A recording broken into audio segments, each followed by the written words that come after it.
प्यारे विद्यार्थियों, आज हम बितान भाग 2 का पहला पाठ सिल्वर वेडिंग कहानी का सारांश बताने जा रहे हैं,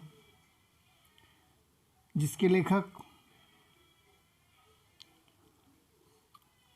प्रसिद्ध पत्रकार और कथाकार मनोहर श्याम जोशी जी हैं। इस कहानी में कथाकार ने 2 पीढ़ियों के अंतराल का मार्मिक अंकन किया है। पश्चिमी सभ्यता और संस्कृति के प्रभाव से आधुनिकता की ओर बढ़ता हमारा समाज एक ओर नई नई उपलब्धियों को हासिल करता है, तो दूसरी ओर भारतीय संस्कृति और मूल्य को निरंतर भूलता जा रहा है, छोड़ता जा रहा है। इसी थीम पर यह कहानी है। कहानी में समहाउ इम्प्रॉपर शब्द का प्रयोग किया गया है। इसको मैं बता देना चाहता हूँ इसके अर्थ। इसका पहला अर्थ यह होगा, समहाउ इम्प्रॉपर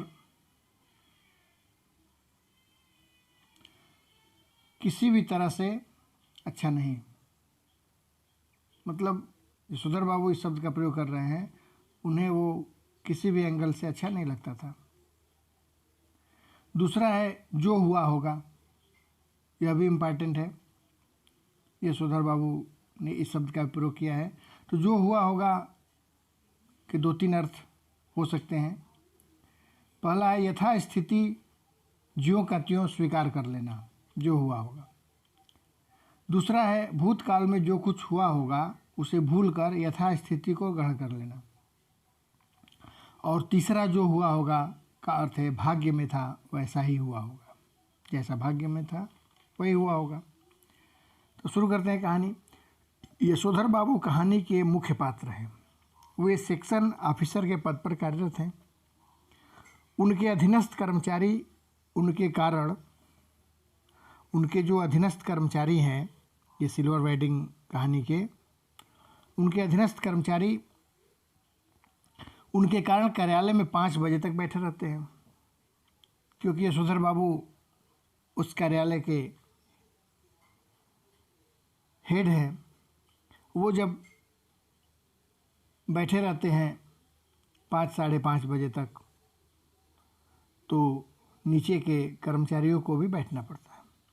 शाम को चलते चलते वे दिन भर के जो कार्य से थकान अनुभव करते थे यशोधर बाबू या उनके मातहत कर्मचारी, उनके लिए कोई न कोई मनोरंजक बात कहकर हल्का करने की कृष्णानंद की परंपरा का निर्वाह करते थे। कृष्णानंद इनके गुरु और मार्गदर्शक गार्जियन थे। आगे बताऊंगा उनके बारे में। उनके अधीनस्थों में एक नए लड़के चड्ढा का पहनावा उन्हें अच्छा नहीं लगता था। उनके नीचे कार्य करने वाला था एक चड्ढा नाम का लड़का, जो नया नया नियुक्ति हुआ था। वो उसके जो पहनावे थे, वस्त्र थे, वो उन्हें समहाउ इम्प्रॉपर लगता था, लेकिन वो कुछ कह नहीं पाते। एक बार उसने पंत जी से पूछा। उस चड्ढा लड़के ने एक दिन पंत जी की घड़ी को देख करके, जो उनके कलाई में बंधी हुई थी, पुरानी घड़ी थी, उसको देख करके पूछा, आपकी चूहेदानी का क्या हाल है, सही वक्त देती है? पंत जी ने उसकी इस धृष्टता को भी अनदेखा कर दिया। तो उस चड्ढा ने पंत जी की कलाई को पकड़कर, घड़ी को पकड़कर बोला, घड़ी की ओर देखकर, बाबा आदम के ज़माने की है बड़े बाबू यह तो। अब तो डिजिटल ले लो, एक जापानी सस्ती मिल जाएगी। यशोधर बाबू कहते हैं कि यह घड़ी मुझे शादी में मिली है। हम पुरानी चाल के हैं, हमारी घड़ी भी पुरानी चाल की है। अरे यह बहुत है कि अब तक यह right time minute to minute चलती है। किशनदा यशोधर बाबू के आदर्श थे, जैसा कि मैंने बताया कि पहले बताऊंगा। उन्होंने ही यशोधर बाबू को अपने दफ्तर में, ये उत्तरांचल से यशोधर बाबू दिल्ली आए थे पहली बार, तो किशन दा से मुलाकात हुई। किशन दा ने उन्हें अपने यहाँ रखा जब तक नौकरी नहीं मिली, उनके लिए वस्त्र बनवाए, उनके घर के छोटे मोटे काम कर देते थे। इस तरह के बहुत से ऐसे लड़के जो बाहर से आते थे, जिनका कोई ठिकाना नहीं होता था, किशन दा उन्हें अपने यहाँ रखते थे। उसी में यशोधर बाबू भी थे, जो मैट्रिक की परीक्षा क्लास 10 पास करके ही दिल्ली आ गए थे। फिर किशन दा ने ही उनकी नौकरी भी अपने ऑफिस में लगवाई। लेकिन उन्होंने कभी किसी से कोई इच्छा व्यक्त नहीं की। किशन दा ने, चड्ढा ने, अब आते हैं चड्ढा जो घड़ी के बारे में पूछ रहा था, चड्ढा ने उससे पूछा कि आपकी शादी कब हुई थी। जब बोले कि घड़ी मुझे शादी में मिली है, वो घड़ी है ये, तो तुरंत उसने पूछा कि कब हुई थी। यशोधर बाबू ने बताया उनका विवाह 6 फरवरी 1947, 6 फरवरी 1947 को हुआ था। तो उसी ऑफिस के दूसरे कर्मचारी मेनन ने तुरंत कैलकुलेट किया और बताया, सर आपकी आज सिल्वर वेडिंग है, 25 वर्ष हो गए हैं। चड्ढा ने चपरासी को बुलाया और उससे सिल्वर वेडिंग की पार्टी के नाम पर पैसा मांगने लगा। यशोधर बाबू परंपरागत मूल्यों को बनाए रखने के पक्षधर थे। उन्होंने सिल्वर वेडिंग को पश्चिमी देशों की परंपरा बताया। यशोधर बाबू को सिल्वर वेडिंग, बर्थडे, जन्म दिवस, ये सब मनाना समहाउ इम्प्रॉपर लगता था। लेकिन फिर भी चड्ढा के जिद करने पर उन्होंने 30 रुपये दे दिए। उनके पैकेट में हमेशा पैसा रहता था, यद्यपि वो फिजूल खर्च नहीं करते थे, फिर भी उनके पैकेट में हमेशा 200-300 रुपये रहते थे। वे फिजूल खर्ची में विश्वास नहीं रखते थे। पहले वे गोल मार्केट से सेक्रेटेरिएट तक साइकिल से ही आते जाते थे ऑफिस। गोल मार्केट में उनका घर था, सेक्रेटेरिएट में सर्विस थी। उसके बच्चे जब युवा हो गए, बड़े हो गए, तो उन्हें पिताजी का साइकिल पर सवार होना अच्छा नहीं लगता था, साइकिल से आना जाना अच्छा नहीं लगता था। उनका कहना था, इस पर चपरासी आते हैं। बच्चे कहते, पिताजी स्कूटर ले लीजिए, स्कूटर से आया जाया करिए। और यशोधर बाबू को स्कूटर समहाउ बेहुदा सवारी मालूम होता है। वो उन्हें किसी भी हाल में स्कूटर पसंद नहीं था, इसलिए वो पैदल ही आया जाया करते थे। दफ्तर से घर लौटते हुए प्रतिदिन उनकी दिनचर्या थी बिड़ला मंदिर में जाकर प्रवचन सुनना, लौटते हुए पहाड़गंज से सब्जी खरीदना। रोज़ की इनकी दिनचर्या थी। 5 साढ़े 5 बजे ऑफिस से छूटते थे, उसके बाद मंदिर जाते, भगवान का दर्शन करते, प्रवचन सुनते, फिर सब्जी मंडी पहाड़गंज जाकर वहाँ से सब्जी लेते हुए लगभग 8 बजे के आसपास वो घर पहुँचते। यशोधर बाबू के 3 पुत्र और 1 पुत्री थी। बड़ा बेटा भूषण, जिसका नाम था, एक विज्ञापन कंपनी में नौकरी करता है। उसे असाधारण वेतन मिलता है। जितना यशोधर बाबू को इस समय रिटायर के समय मिल रहा है, उतना उसको अभी अभी मिलने लगा प्रारंभ में ही। तो उन्हें समहाउ इम्प्रॉपर यह भी लगता था। उन्हें लगता था कि कोई गलत कार्य तो नहीं कर रहा है। उनका दूसरा बेटा IAS की तैयारी कर रहा है। उसका तीसरा बेटा स्कॉलरशिप लेकर अमेरिका चला गया था। उसकी एकमात्र पुत्री थी यशोधर बाबू की, जिसको कोई वर पसंद नहीं आता। वह तमाम प्रस्तावित वरों को अस्वीकार करती चली आ रही थी। उनकी बेटी भी डॉक्टरी की उच्चतम शिक्षा के लिए अमेरिका चले जाने की धमकी देती है। उनकी बेटी बार बार इस बात की वो धमकी देती थी कि मैं डॉक्टरी की शिक्षा लेने अमेरिका चली जाऊंगी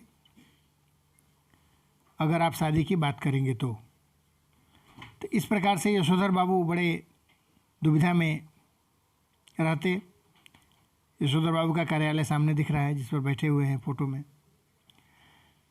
यशोधर बाबू एक और बच्चों की इस तरक्की से प्रसन्न हैं, वहाँ समहाउ यह भी अनुभव करते हैं कि वह खुशहाली भी कैसी खुशहाली जो अपनों में परायापन पैदा कर दे। क्योंकि पत्नी और बच्चे जो करते यशोधर बाबू को पसंद नहीं आता। यशोधर बाबू की बातें बच्चों को पसंद नहीं आता। अपने बच्चों द्वारा गरीब रिश्तेदारों की उपेक्षा उन्हें अच्छी नहीं लगती और यशोधर बाबू चाहते कि कोई गरीब रिश्तेदार है, मजबूरी में है, तो उसकी सहायता कर देना चाहिए, परंतु इसके पक्ष में न तो बच्चे थे, न पत्नी बच्चों के साथ थी। यशोधर बाबू को पत्नी अपने मूल संस्कारों से किसी भी तरह आधुनिक नहीं थी। यशोधर बाबू की पत्नी मूल संस्कारों से नहीं थी, परंतु अपने पुत्र और पुत्री की हामी में हाँ मिलाते हुए आधुनिक बनने का वो प्रयास करने लगी थी और मॉडर्न बनने को विवश कर दिया था। जब यशोधर बाबू का ब्याह हुआ तब उनका संयुक्त परिवार था। यशोधर बाबू के परिवार में सबसे छोटे थे। संयुक्त परिवार में बहुओं के बीच बड़े तनाव थे। उनकी पत्नी हमेशा यही शिकायत करती थी। उनके 2 भाई और उनकी पत्नियां जेठानियां भी साथ में रहती थी। उसकी हर बात को अनसुना कर दिया जाता था। उसे आचार व्यवहार के ऐसे बंधनों में जकड़ रखा गया था मानो वह कह रही है कि औरत नहीं बल्कि बुढ़िया थी, ऐसा उसे लगता था। अब उसे मौका मिला तो वो अपने बच्चों के साथ कुछ मॉडर्न बनने का प्रयास करने लगी। अब उसकी पत्नी के साथ मतभेद होने लगे थे यशोधर बाबू के। अब उनके भाई का परिवार चला गया था, केवल इन्हीं का परिवार था। उनकी पत्नी ने साफ कर दिया, अगर बाबा आदम के ज़माने की बात बच्चे नहीं मानते हैं तो उसमें उनका कोई कसूर नहीं है। वह भी तो इन बातों को उसी हद तक मानेगी। करी मैं भी उतना ही मानूंगी जितना संभव होगा। बहुत मान चुकी जब संयुक्त परिवार एक साथ जेठानियों के साथ जब मैं रहती थी और जेठ के साथ। किशन दास जो यशोधर बाबू के जीवन पर्यंत सहायता किए थे, नौकरी दिलाना, अपने यहाँ रखना, मार्गदर्शन करना, जब वो रिटायर हुए तो उस समय यशोधर बाबू अपने 2 भाई के परिवार और खुद का परिवार, 3 परिवार 2 कमरे के मकान में रहता था। इसलिए चाह कर भी यशोधर बाबू किशन दा को अपने यहाँ रखने के लिए औपचारिक रूप से भी नहीं पूछ सके, क्योंकि संभव ही नहीं था। बेचारे यशोधर बाबू रिटायर हुए, 6 महीने तक सरकारी क्वार्टर में रहे। उसके बाद अपने पैतृक निवास बंगाल के थे, वो वहाँ चले जाते हैं। रिटायरमेंट के पश्चात जब कुछ महीने बाद उनके जानने वाले से यशोधर बाबू ने पूछा तो उसने बताया कि किशन दा नहीं रहे। इस पर यशोधर बाबू सोच रहे हैं, बहुत कम दिन ही जीवित रह पाए, रिटायर के बाद पेंशन बहुत कम ले पाए। जब पूछे कि कैसे मृत्यु हुई तो उसने कहा जो हुआ होगा। फिर सोचने लगते हैं कि जिसका कोई नहीं होता उसकी मृत्यु जो हुआ होगा से होती है, अर्थात ईश्वर ने जैसा लिखा हो, जैसा भाग्य में हो, पता नहीं कैसे। ये सब बातें मैंने जो हुआ होगा का बता चुका हूँ प्रारंभ में ही अर्थ।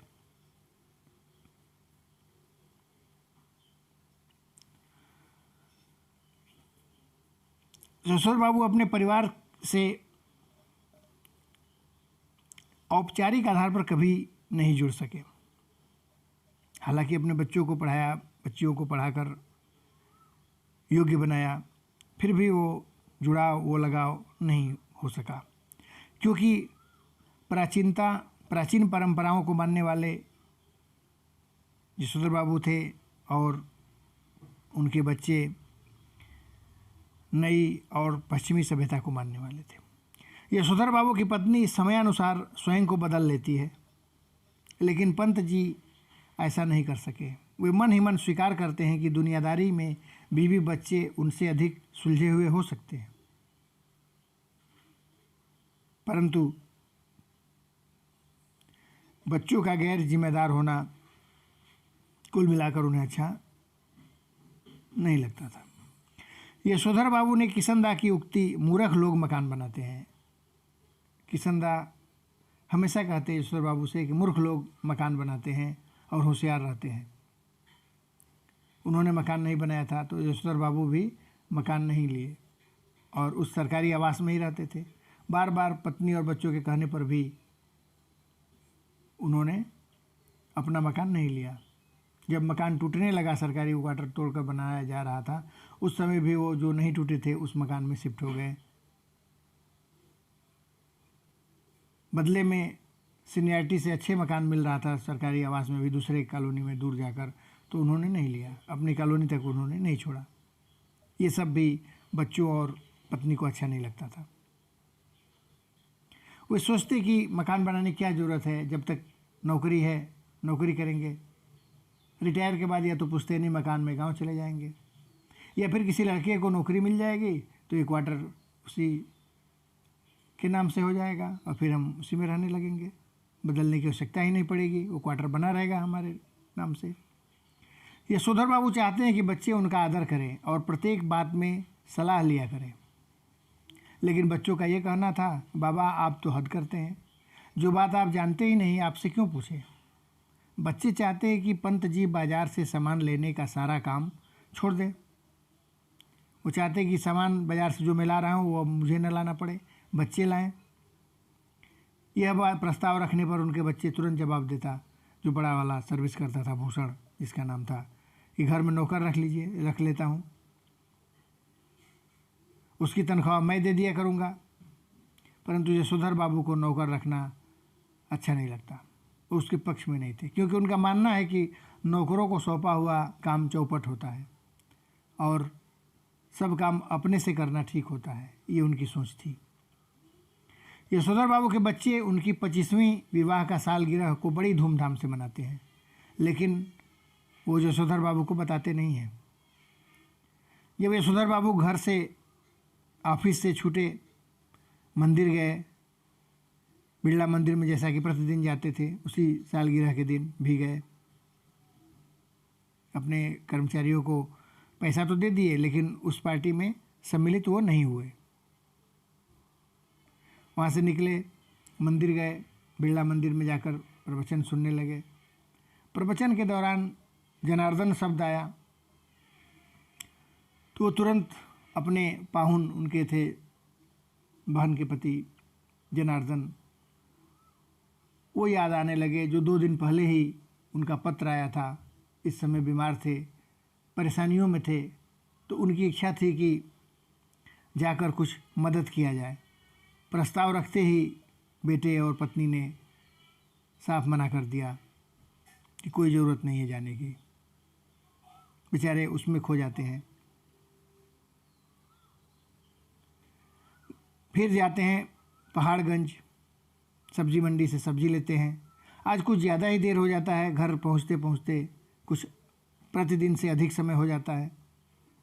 घर पहुंचते हैं तो देखते हैं घर सजा हुआ है, लाइट लगी हुई है, पहचान में नहीं आ रहा था उनका अपना घर। बीच बीच में लाइट की रोशनी में ही उनका अपना YD पंत लिखा हुआ बोर्ड दिखाई दिया, तब उन्हें विश्वास हुआ कि ये मेरा ही घर है। सामने तमाम गाड़ियाँ खड़ी थी, कार खड़ी थी। रुक गए, देखने लगे, पत्नी और बच्चे एक साहब को लेकर बाहर छोड़ने आए थे, जो शायद लड़का भूषण का बॉस रहा होगा।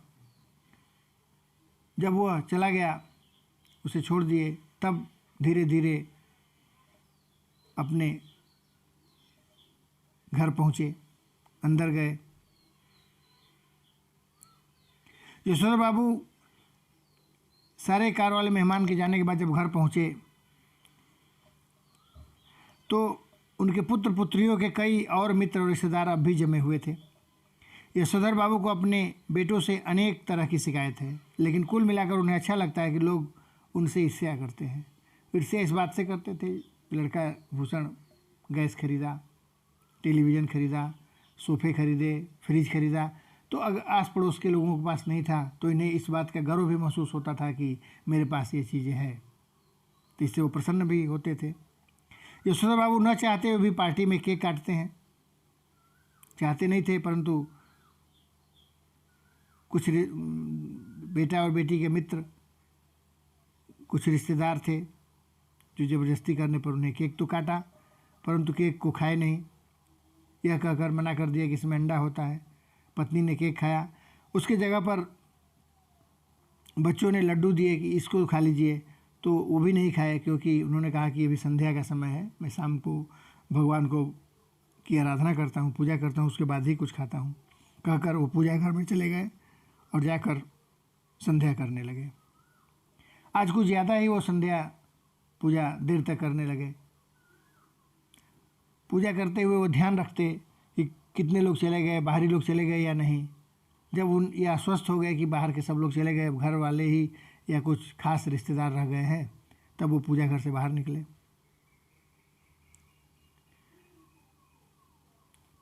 पार्टी वाले दिन उनका बेटा भूषण उस सिल्वर वेडिंग पर उन्हें ड्रेसिंग गाउन दिया और गाउन देते हुए कहा, पिताजी कल से इसे ही पहन करके आप दूध लाने जाया करिएगा। गाउन पहनने पर यशोधर बाबू अपने आप के अंदर किशनदा को देखने लगे, महसूस करने लगे।